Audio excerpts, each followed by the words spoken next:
Bueno, la labor está enfocada estrictamente en ese tema. Actualmente mi función es la de gerente principal de riesgos de mercado, ¿no? Cuya labor se divide principalmente en los riesgos que tienen el portafolio de trading, el portafolio de negociación del banco, y por otro lado los riesgos estructurales que tienen que ver con el balance de la entidad, es decir, de los activos y los pasivos, y también de las otras entidades que forman parte del grupo financiero.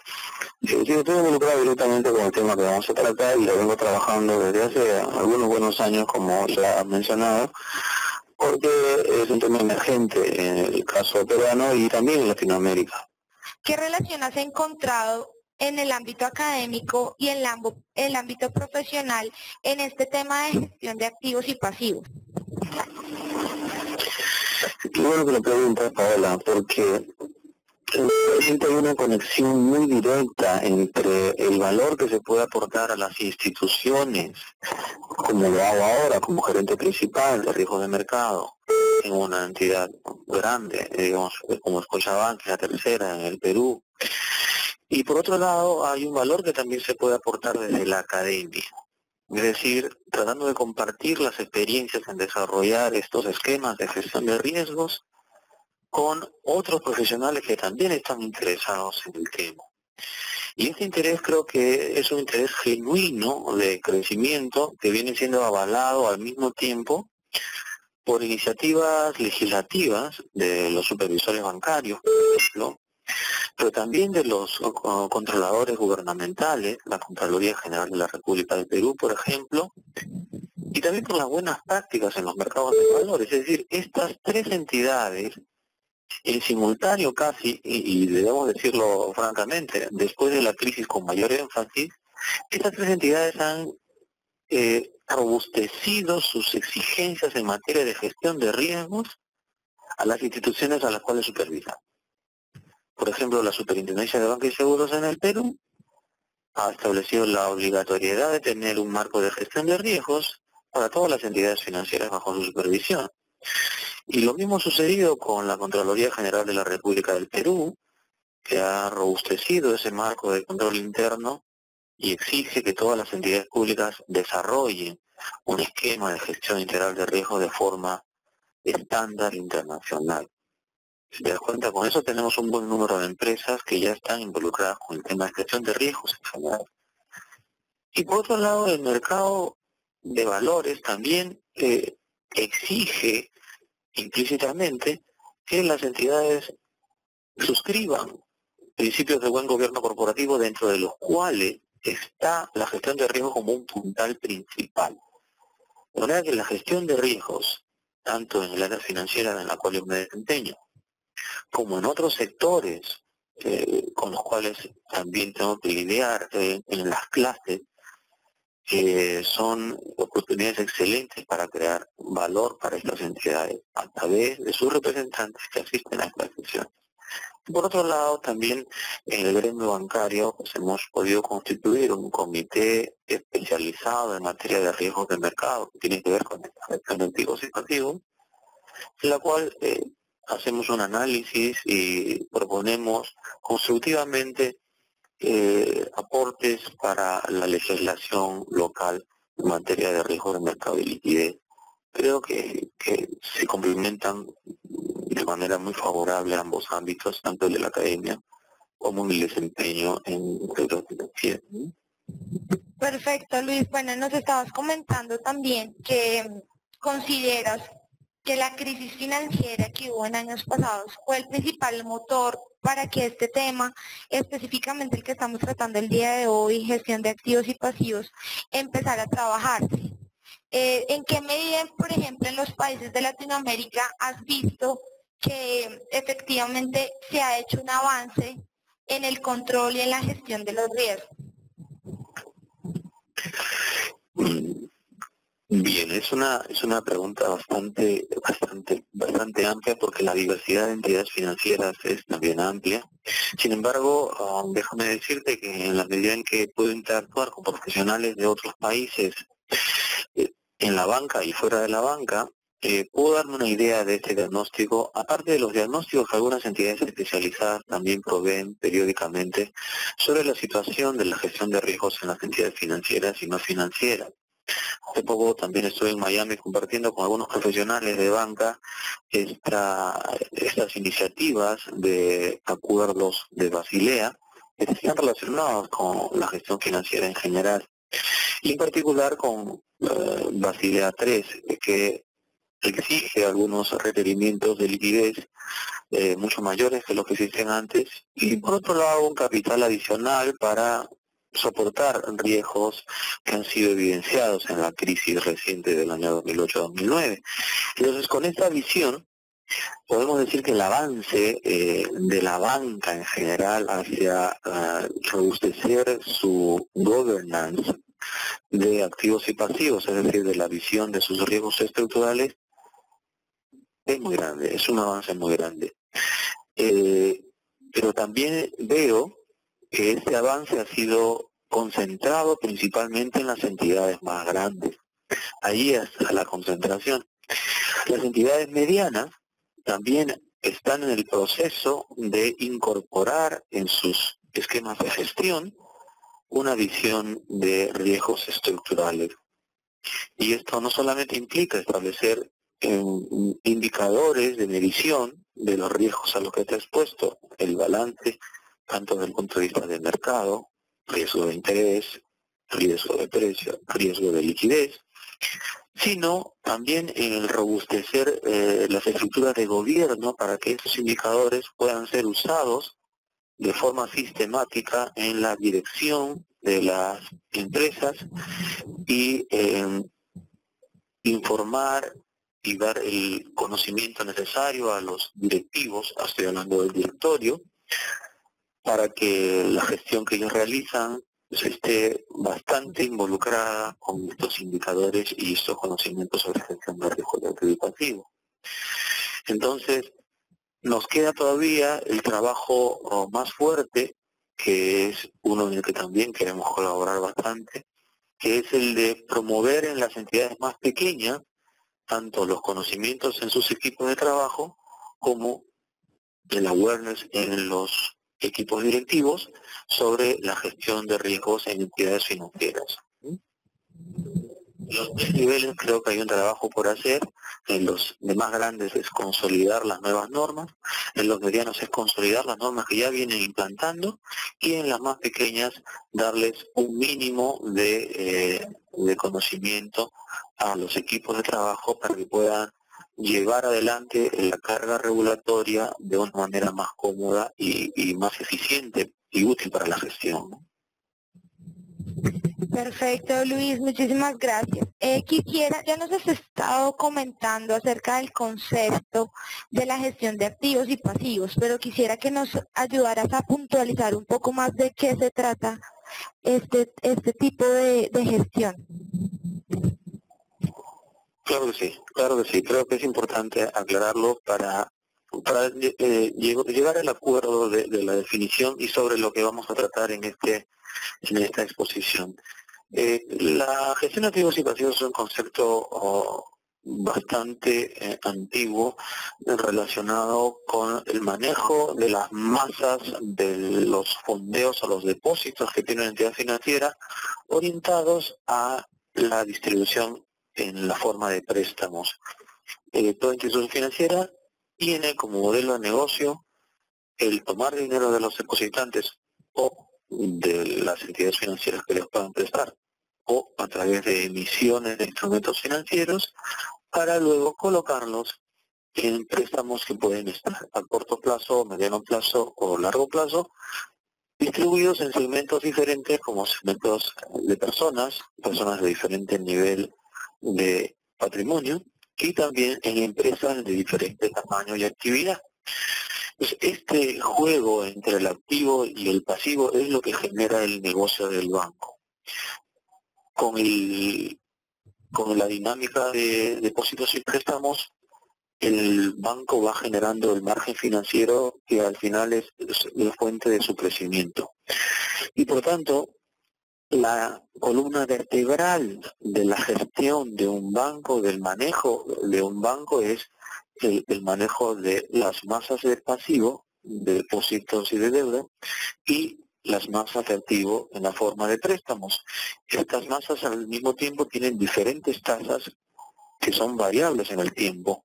Es decir, los mercados van moviendo las tasas de fondeo y las tasas de colocación, que junto con el apetito y de riesgo de la entidad financiera y el deseo de los depositantes de hacer un poco más de masa de ahorro, pues configuran el contexto en el que se mueve el negocio bancario. A eso tenemos que añadirle la complejidad de que el negocio bancario no es más que un reflejo de las necesidades del mundo real de financiamiento de corto, mediano y largo plazo, y por tanto con eso tenemos completada la ecuación de gestión de una entidad financiera. Mirar el contexto, mirar los segmentos de clientes, personas y empresas, y ver de dónde sacar los fondos y hacia quién colocarlos. Esta gestión de activos y pasivos requiere de una estructura de información bastante densa, porque estamos hablando de decenas de productos, miles de clientes, cada uno de ellos con un comportamiento diferente, tanto en el activo como en el pasivo, y por tanto la tarea de gestionarlos no es solamente de una persona ni de un grupo, sino recorre transversalmente la entidad, desde aquellos que proporcionan información sobre los negocios que se desarrollan y aquellos que proponen decisiones sobre cómo llevar adelante los segmentos a los cuales dedicarse, los productos que promover y las tasas a las cuales se va uno a enfrentar al mercado en cada uno de los quarters o los trimestres o años en los que la estrategia está planteada. Es decir, una entidad financiera no se puede gestionar adecuadamente si es que no hay un manejo fino de sus activos y pasivos, y para eso existen algunas estructuras estándares que se han venido testeando en el mundo para lograr que las unidades como la que yo dirijo en el banco o puedan sintetizar esta información y colaborar en la toma de decisiones dentro de los comités especializados que hay para esto. De hecho existen algunos comités como el Comité de Activos y Pasivos, una entidad que monitorea la estrategia de gestión de la entidad financiera. Para resumir, la gestión de activos y pasivos es la columna vertebral de la gestión de la entidad financiera. Perfecto. Luis, entre las cosas que nos has mencionado, nos hablaste también de riesgo del mercado. Quiere decir que en todo el tema que involucra gestión de activos y pasivos en el sector financiero, digamos que no lo podamos ver ni tratar de forma ajena a las condiciones del mercado, las condiciones que se presentan a nivel externo. Sí, efectivamente, siendo como comentamos el sector financiero una extensión del sector real, porque el sector real extiende sus necesidades de financiamiento hacia el sector financiero, entonces crecemos en la medida en que el sector real crece. Y en ese sentido, tenemos que volcarnos entonces a las condiciones que enfrenta la entidad financiera para realizar esta labor. De hecho, un punto esencial en el modelo de negocio de un banco es el asumir riesgos. Y los riesgos principales que asume esta entidad financiera son los riesgos de crédito, porque presta dinero, de operación, porque genera procesos que están expuestos a fallas, y finalmente los riesgos de mercado de estas posiciones de activo y pasivo. Es decir, cada préstamo individual corre el riesgo de no ser pagado y tenemos riesgo de crédito, también riesgo operacional por los procesos o los sistemas informáticos involucrados, las personas que siguen procedimientos que eventualmente podrían fallar. Todos esos son gestionados de una manera profesional en las entidades financieras. Y por otro lado tenemos los riesgos de mercado o riesgos financieros que están relacionados con la exposición que tienen estos flujos de fondos que contienen los préstamos y los depósitos a las fluctuaciones de la tasa de interés. Recordemos que los flujos de los préstamos que va a recibir el banco tienen un valor en el tiempo. Como todos recordarán, el valor de los flujos de dinero en el tiempo pues solamente se pueden calcular si los traemos a valor presente, descontándolos a una tasa de mercado. De manera que las fluctuaciones de las variables financieras en el mercado, como la tasa de interés, afectan el valor de los activos y pasivos de una entidad financiera. Y por otro lado está el efecto del tipo de cambio, porque en nuestros países, la mayor parte de ellos están afectos a una moneda, a una divisa que no necesariamente es la local, que es el dólar. Y por tanto, la gestión de este riesgo cambiario también es una parte importante de la gestión de los activos y pasivos. En el Perú, por ejemplo, la mitad del dinero del sistema financiero está en soles y la otra mitad está en dólares. Y hay una diversidad de estructuras en cada uno de los países de Latinoamérica. Sin embargo, es relevante la exposición que tienen nuestras carteras en moneda extranjera, principalmente dólar.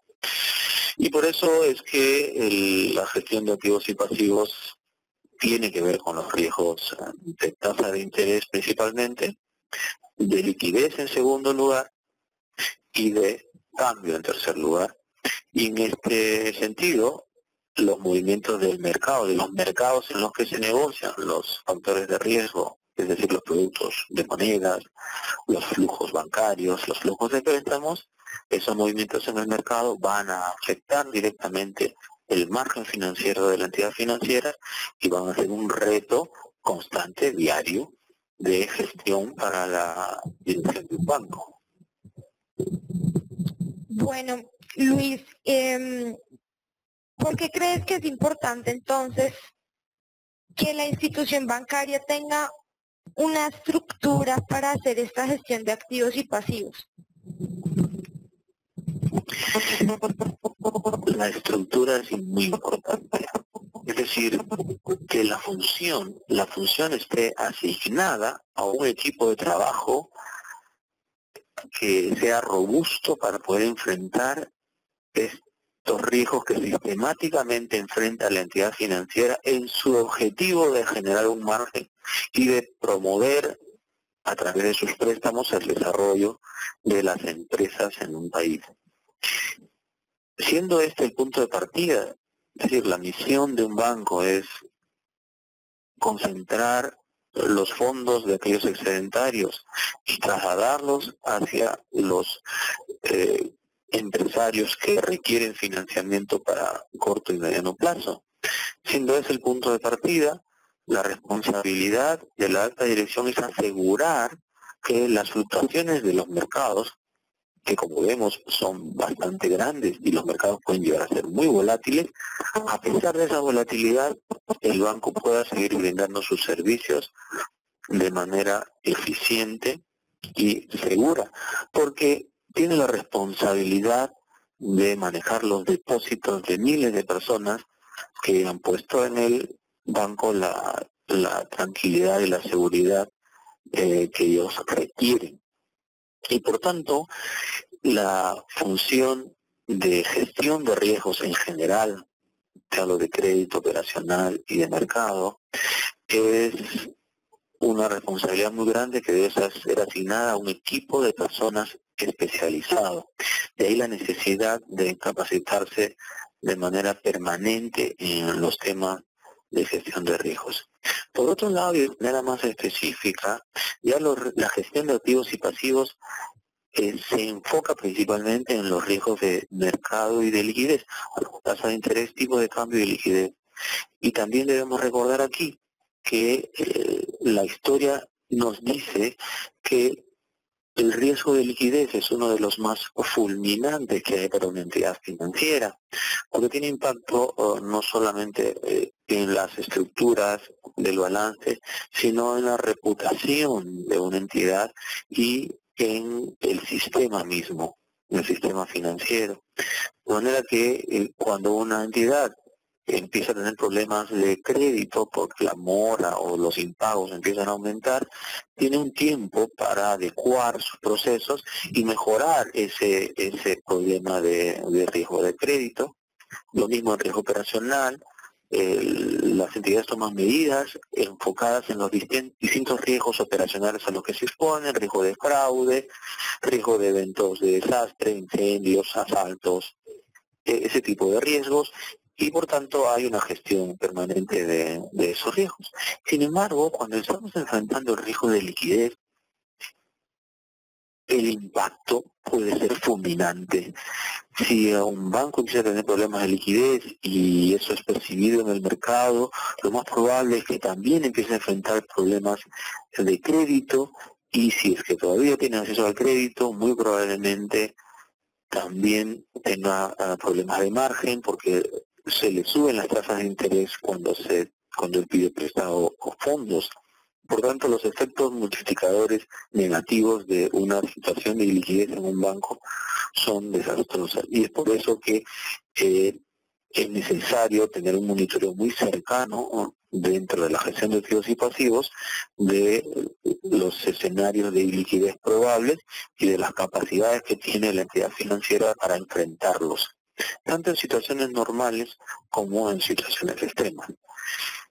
Si te das cuenta, estos problemas no pueden abordarse de manera laxa, sino de manera especializada, con un equipo que tenga una preparación suficiente, herramientas suficientes, un gobierno, una estructura de gobierno que reciba esos indicadores, los revise y los utilice para tomar decisiones que protejan esa misión grande que es de los servicios financieros y la protección al ahorrista, que ha puesto su confianza en la entidad financiera, y a los demás stakeholders, a los demás grupos de interés que forman parte de la entidad financiera, tanto los trabajadores como la comunidad que deposita su confianza en una entidad financiera. Efectivamente, todo tiene que relacionarse y más en este tipo de entidades. Quisiera que nos aclares un poquito más el concepto de modelaje de riesgos desde el enfoque de los activos de pasivos. De enfoque de activos y pasivos. Claro que sí, mira, en realidad lo que hemos hablado hasta ahora es sobre la importancia del tema, y aclarando cómo se aborda el tema desde el punto de vista de gestión de una entidad financiera, qué es lo que tiene que ver los activos y pasivos. Entonces, profundizando un poco más, ya nos enfrentamos al gran reto de la diversidad de productos que conforman la estructura de una entidad financiera, que primero amplia en el sentido de que hay muchos productos y algunos de ellos pueden ser muy complejos. Un balance de un banco puede tener entre 5.000, 10.000, 50.000 rubros de registros contables. Y esa información de balance no es estática, sino que cambia en cada momento y cada día.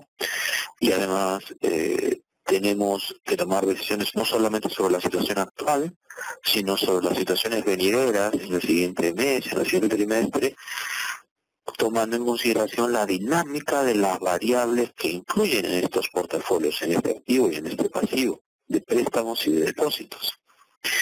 Considerando además la complejidad que implica el que los depósitos vienen de personas naturales de distinta naturaleza y de empresas de distintos sector y tamaño, y los préstamos también van orientados a diferentes tipos de productos que son usados por las empresas para diferentes actividades. Esta complejidad no puede abordarse de manera simple. Es decir, tenemos que transformar ese balance en unidades de análisis, es decir, porciones del balance que tengan comportamientos modelados. Tenemos que modelar ese balance, tenemos que tratar de conocer su comportamiento.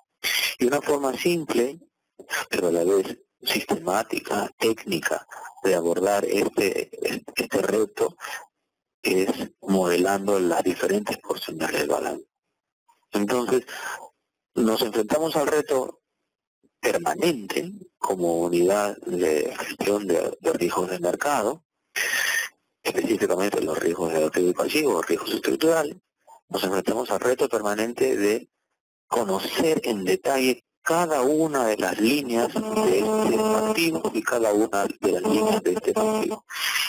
En el activo, por ejemplo, tendríamos que conocer cómo se comportan los préstamos a los clientes empresariales. Hay diferentes tipos de préstamos, los hay de muy corto plazo, algunos como sobregiros, overdraft, o avances en cuenta, avances en línea.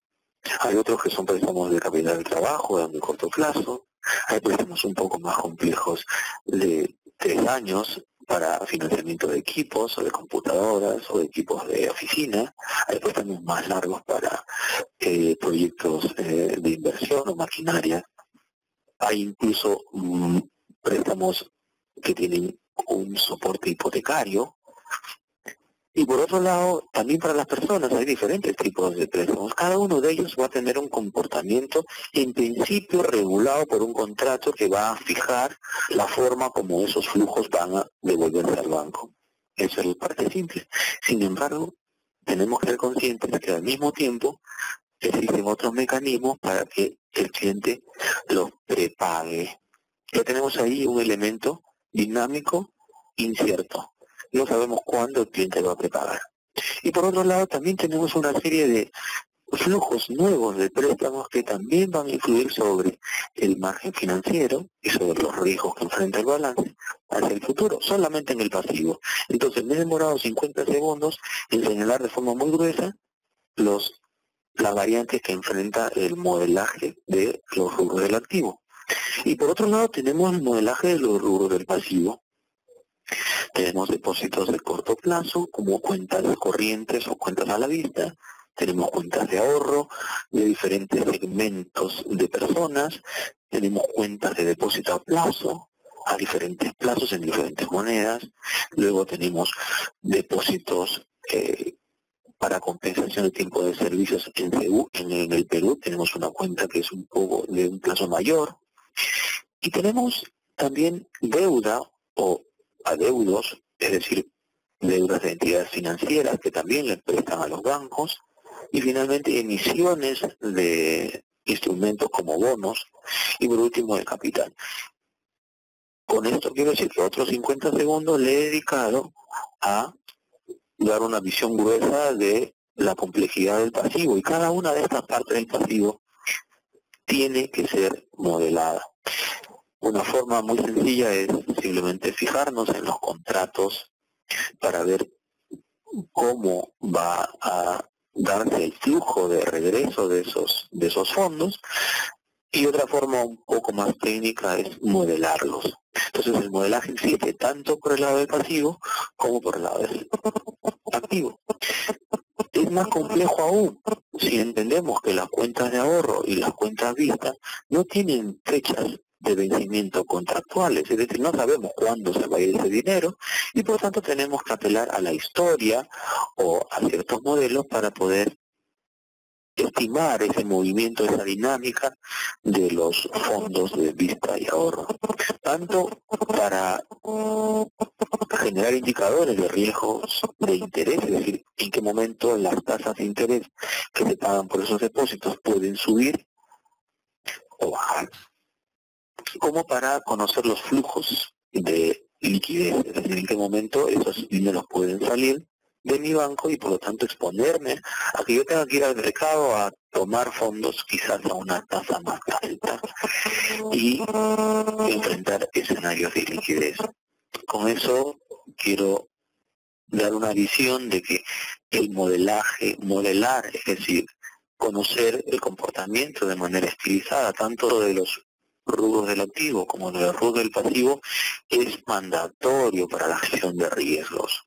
Este modelaje se puede hacer de forma bastante sencilla, apelando a algunos modelos como el modelo de duración, el modelo de gaps o brechas de duración o brechas de activo pasivo, o de forma un poco más compleja, aplicando escenarios estocásticos a los comportamientos de cada uno de estos rubros, dependiendo de la distribución que tengan en la historia, ¿no?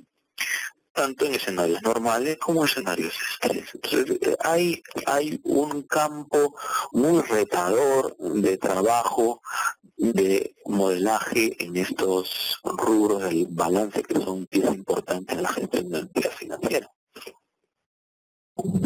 Ok, ya que estamos hablando de temas de modelaje, yo te quisiera preguntar si respecto al riesgo de liquidez, ¿existe alguna especificidad en los enfoques de modelaje? Sí, efectivamente, esta es quizás una pregunta en la que se requiere un poco más de amplitud en materia de normativa internacional de liquidez. En realidad la liquidez es el problema más crítico en cualquier empresa, no solamente en una entidad financiera. Las empresas, si tienen problemas de liquidez, probablemente quiebren. Y si la gestión de los activos en una entidad financiera y de los pasivos en una entidad financiera no es la adecuada, también es muy probable que quiebre, y por eso es que hay muchísimo foco, por lo menos en las autoridades de los bancos centrales, en generar condiciones para que este riesgo esté bastante mitigado en las entidades financieras, ¿no? Una empresa que tiene activos buenos, clientes buenos, trabajadores buenos, pero no maneja bien su liquidez, tiene el riesgo de ser comprada por otra si es que no maneja bien su liquidez. Y por tanto, la gestión de este riesgo requiere de una aproximación muy cercana, es decir, monitorearlo diariamente con indicadores que estén muy relacionados con la gestión de la entidad financiera, porque la liquidez al mismo tiempo es costosa. Es decir, implica tener recursos colocados como reserva cuya rentabilidad va a ser menor que la de los préstamos usuales de una entidad financiera. Y por tanto, hay que tener un manejo muy fino de la cantidad de liquidez necesaria para operar de manera cómoda, tranquila, sin excederse en manejar una liquidez tan alta que desperdicie el valor de la entidad, es decir, que no sea rentable. Es un equilibrio entre el costo de la liquidez y la tranquilidad que se requiere para poder generar el negocio crediticio en el que estamos metidos, ¿no? Entonces, sí hay una especificidad, ya yendo a la normativa internacional, recientemente, y estoy hablando desde el año 2010, pero confirmado a lo largo de los años hasta el año 2013, en que el acuerdo de Basilea III se consideró finalizado, en que se proponían unos indicadores de gestión de riesgo de liquidez, como el ratio de cobertura de liquidez y el ratio de fondeo neto estable. Son dos indicadores que todavía no se han puesto en práctica a nivel internacional de forma mandatoria. Sin embargo, tiene un cronograma de implantación que empieza en el año 2015 en el mundo internacional, con el ratio de cobertura de liquidez, que básicamente pretende que una entidad financiera tenga autonomía en términos de liquidez, es decir, que no requiera liquidez de otras entidades durante 30 días en un escenario de estrés hipotético.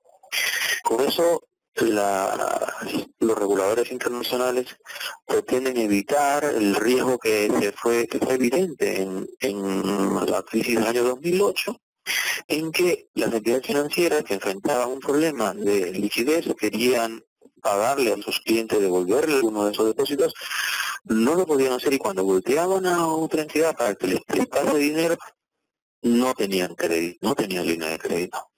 Entonces, ante esa situación, los reguladores han planteado que una entidad financiera debe tener autonomía por lo menos durante 30 días. Eso significa que tanto sus flujos de entrada de los siguientes 30 días, como aquellos activos que pudiera vender en esos 30 días, activos líquidos de muy alta calidad, deben ser suficientes como para cubrir los pasivos, es decir, los flujos de salida que debe enfrentar esa entidad, no en situación normal, sino en situación de estrés, incluso aumentados. Con eso le da la seguridad de que una situación de crisis puntual pueda ser enfrentada de forma más estable y que no cause un riesgo sistémico, es decir, que arrastre a otras entidades a problemas de liquidez y probablemente de solvencia y quiebre. Entonces, con esas premisas es que Basilea planteó pues, los nuevos ratios de liquidez, y con ellos es que han salido una serie de iniciativas para complementarlos, ¿no? Por lo tanto, tenemos, aparte del ratio de cobertura de liquidez y el fondo necesario, algunos indicadores relacionados con los activos líquidos, ¿no? De qué tamaño deben ser estos activos líquidos y de qué calidad deben ser para que puedan ser elegibles como parte de este indicador. Y por otro lado tenemos el horizonte de supervivencia, que es una medida similar que básicamente nos permite ver cuánto tiempo podríamos sobrevivir en un escenario de estrés de liquidez si es que solamente contamos con los activos líquidos.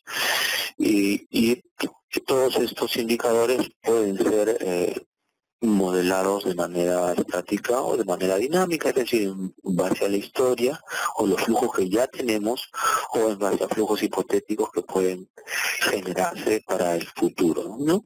Entonces sí, el manejo de la gestión, el manejo de la liquidez requiere de una aproximación a la norma vigente y a la estructura de cada entidad, ¿no?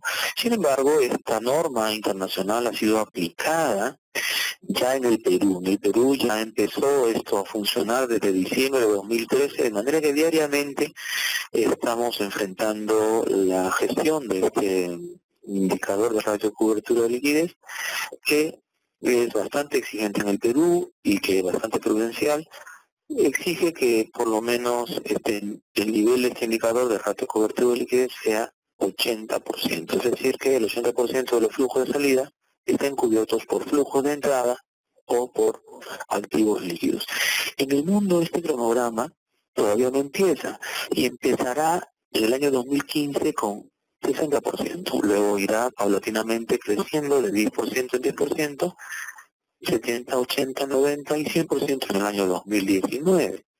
En el Perú eso ya empezó con 80 y según la normativa debería ser 90 el próximo año y 100% en el año 16, de manera que estamos ya nosotros enfrentados a esta normativa de gestión y trabajando con sistemas y un monitoreo diario de la gestión de este riesgo, ¿no?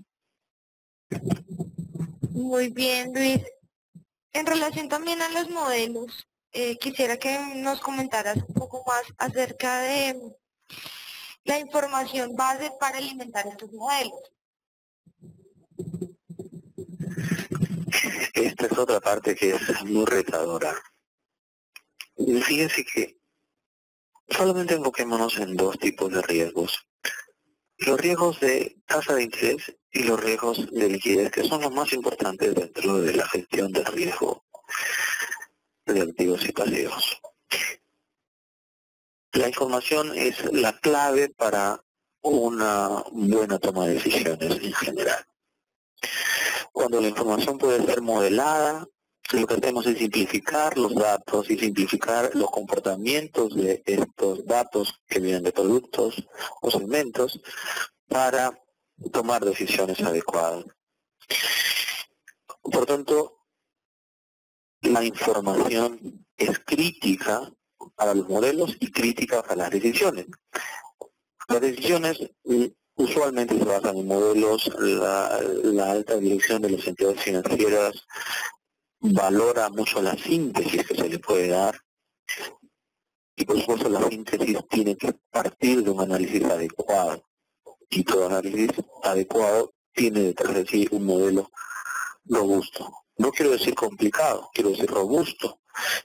Hay un trade-off entre un modelo muy complicado que te puede explicar al detalle cómo se comporta una variable, y un modelo simple pero que te explica en un porcentaje alto cómo se comporta una variable, pero no tiene tantos componentes. Entonces, si nosotros partimos de la premisa de la importancia de la información para la toma de decisiones, debemos decir que es una tarea obligatoria el construir esa base de datos, porque un modelo sin historia es menos robusto y por tanto, tanto en el mundo de los riesgos de mercado como riesgo operacional o riesgo crediticio, es necesario crearse estas bases de datos para poder aplicar modelos que tengan sentido, tengan utilidad para la toma de decisiones. Y eso es un trabajo en constante construcción.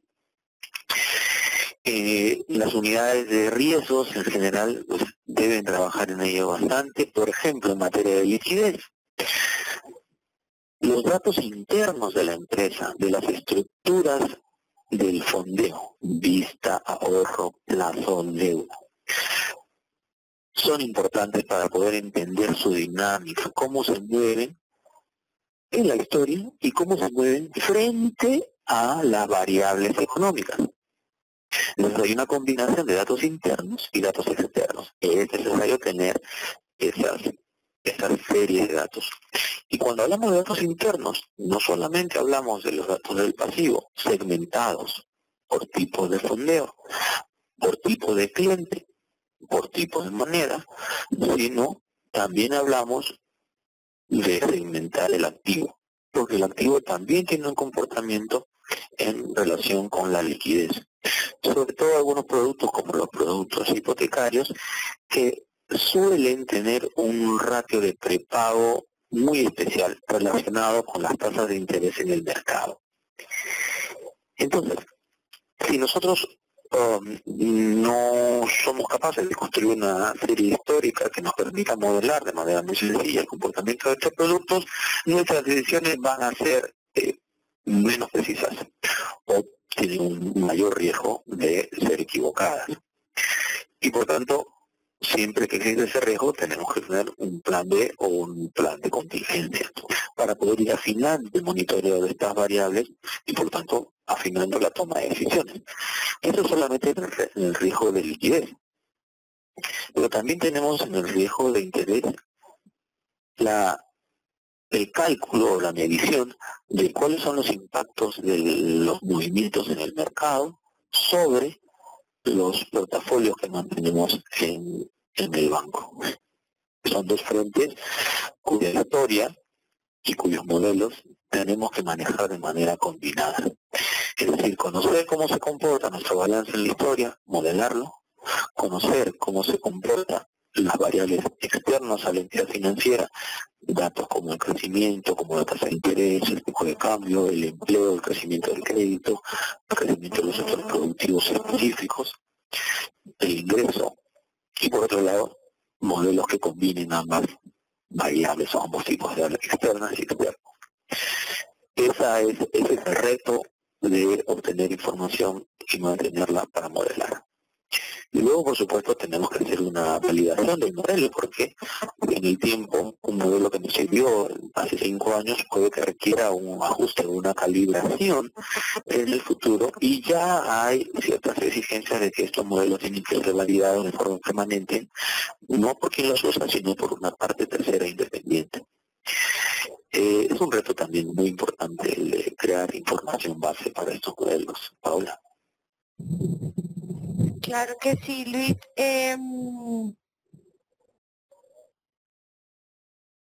Muchísimas gracias. Bueno, yo quisiera, en este momento ya se nos va agotando el tiempo, tenemos algunas preguntas de los participantes, entonces yo quisiera darle paso a estas preguntas para que, nos comentes. Bueno, nos pregunta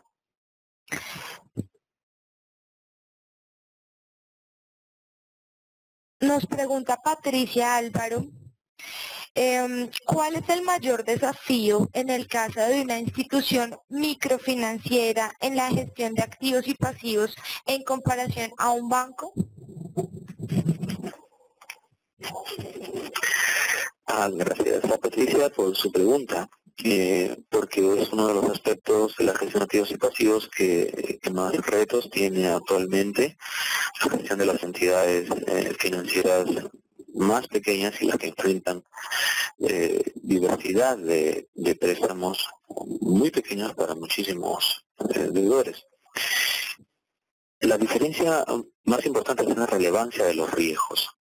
Normalmente una entidad microfinanciera tiene una estructura de fondeo y de costos diferente a un banco grande, y por la experiencia que yo tengo en entidades que son más pequeñas, no solamente en bancos, sino en entidades microfinancieras orientadas a productores pequeños y a personas, es que la ponderación de los riesgos es diferente.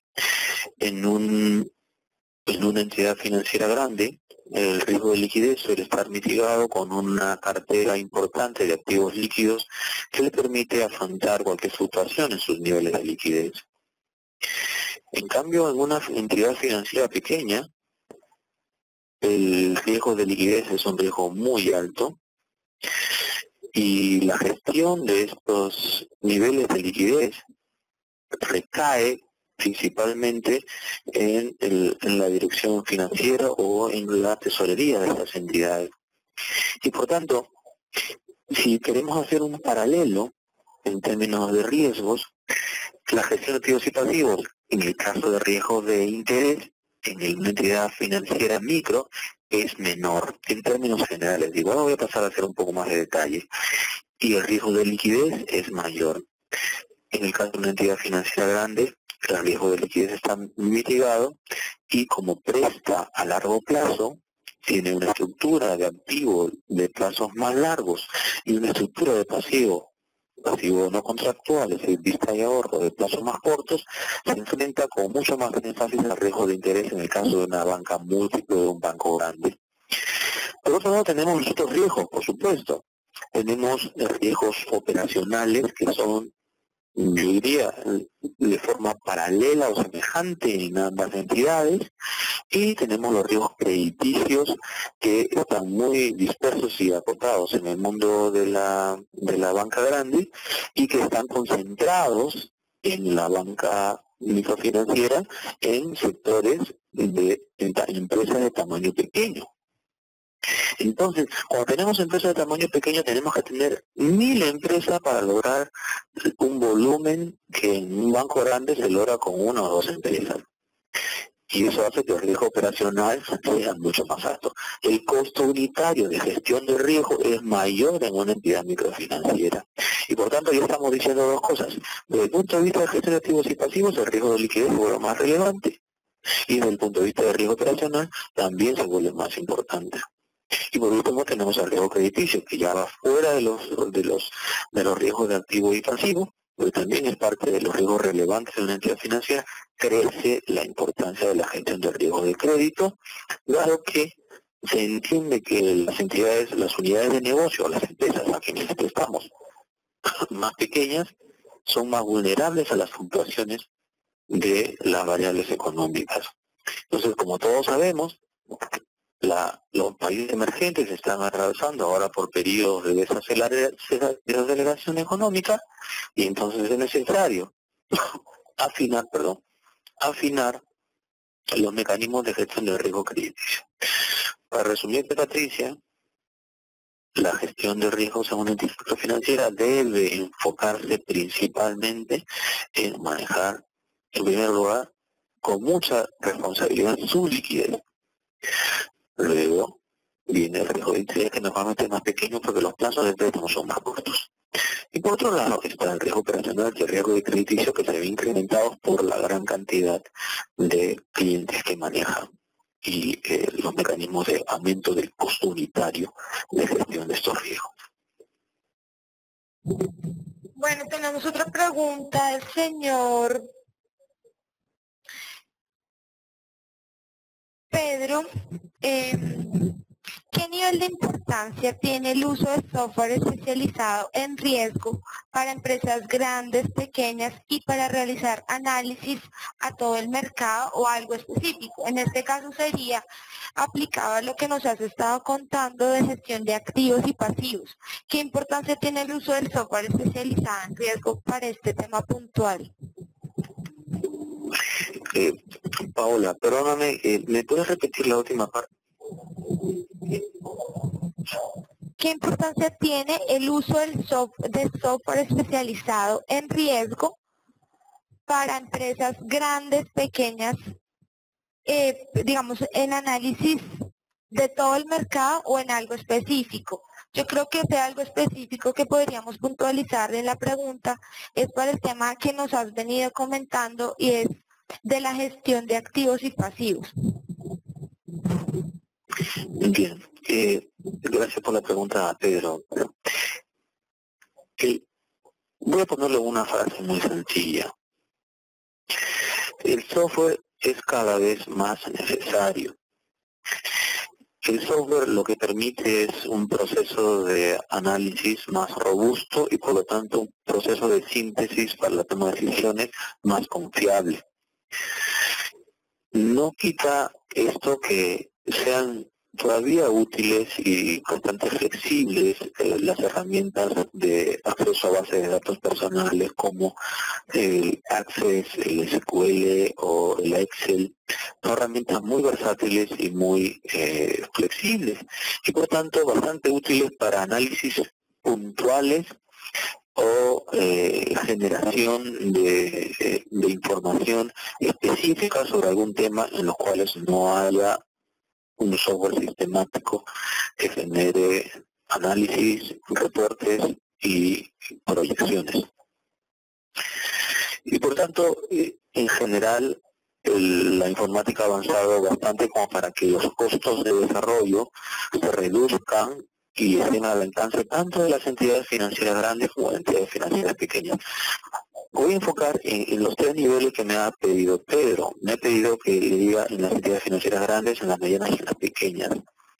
Creo, porque así lo he visto en estos últimos 20 años, que ha evolucionado tanto la informática como la gestión de los riesgos y la gestión de los bancos en general, que las entidades financieras grandes tienen por mandato la necesidad de sostener un software corporativo de preferencia especializado e integral para la gestión tanto de su negocio, el core business, como de los riesgos que se generan en él.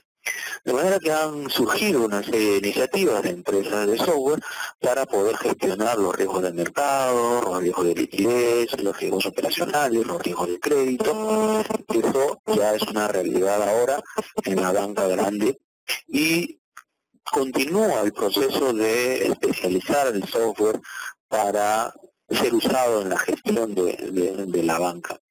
Claro que como la normativa es flexible y va cambiando, hay que actualizar también este software y hacerlo dinámico para que pueda dar frente a estos requerimientos regulatorios nuevos o a las exigencias de las tomas de decisiones que son cada vez más complejas porque surgen nuevos productos y nuevos canales y mecanismos, por ejemplo, de globalización que exigen que a nivel mundial una corporación financiera tenga un control de todas sus subsidiarias en línea, por ejemplo.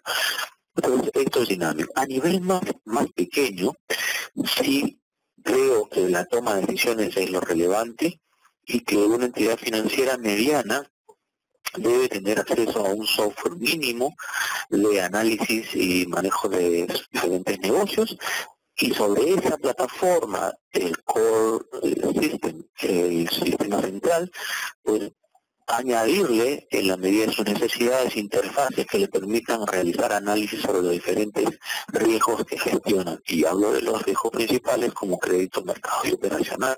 También hay software especializado, ya no tan grande, que maneja estos distintos tipos de riesgos.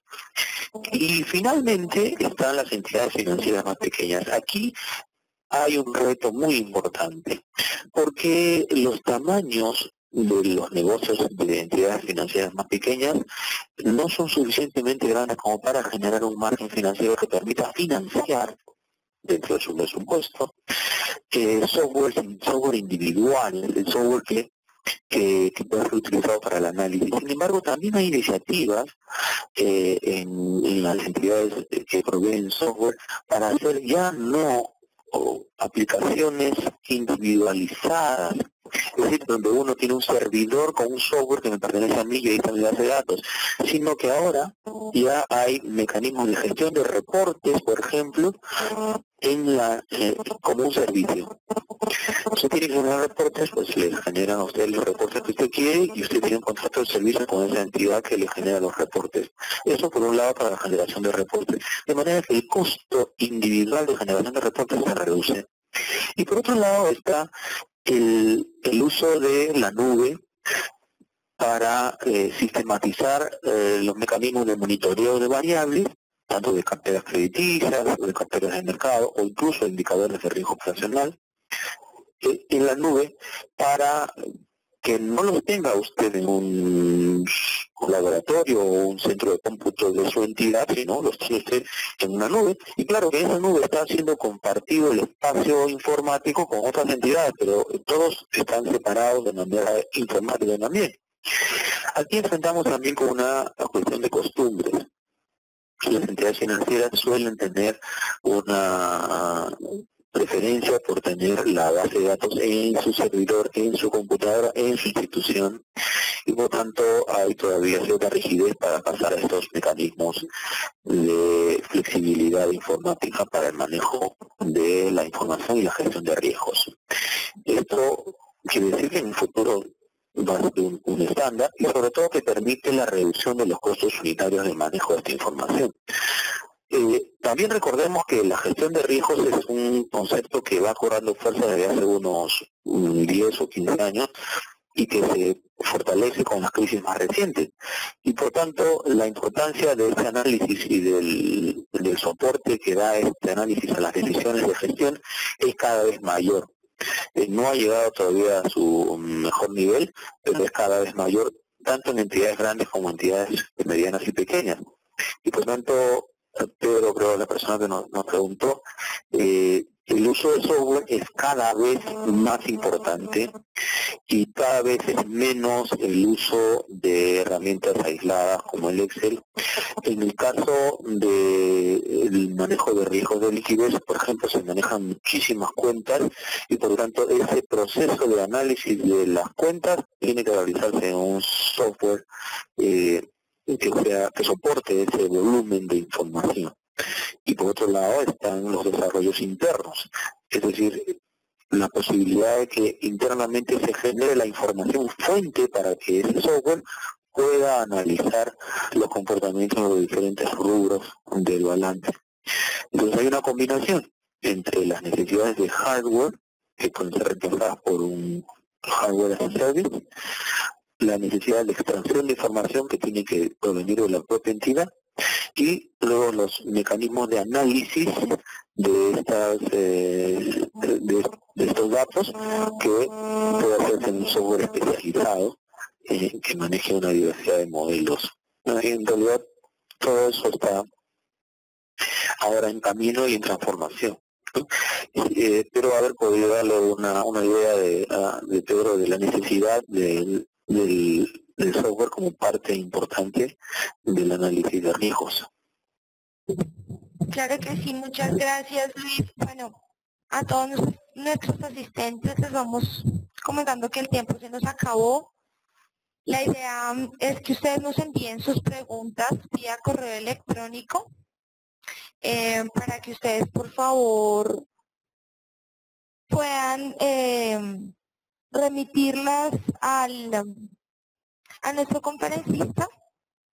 Y bueno, por último, Luis, yo quisiera preguntarte por qué consideras que es importante asistir a la Convención Latinoamericana de Métodos Cuantitativos y Gestión de Riesgo. Bueno, ya, entonces brevemente, porque ya se acabó el tiempo, lo considero una oportunidad invaluable. Es decir, he asistido a algunas conferencias anteriormente y creo que hay 3 niveles de desagregación para lo importante que es asistir a este tipo de conferencias. De hecho, uno comparte conocimientos sobre las materias, en este caso de métodos cuantitativos para la gestión de riesgos, con otros que están igualmente interesados que uno en desarrollar estos conocimientos. Y eso es algo valioso porque es un conocimiento especializado, emergente y de una mayor importancia en el futuro. Por otro lado, está el networking con pares como uno, que puede servir como punto inicial de contacto para futuros encuentros o intercambio de información.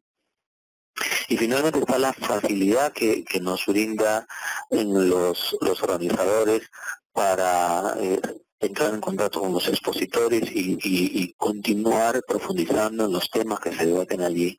De manera que tanto a nivel personal, por los contactos que lo puede encontrar, profesional, por los niveles técnicos que se manejan en esa convención, como por la organización que hay en la propia convención, creo que es una excelente oportunidad para crecer profesionalmente por el lado del conocimiento y del networking. Luis, muchas gracias a ti por tu participación y por acompañarnos el día de hoy. Gracias a todos ustedes y me despido cordialmente. Que tengan un buen día.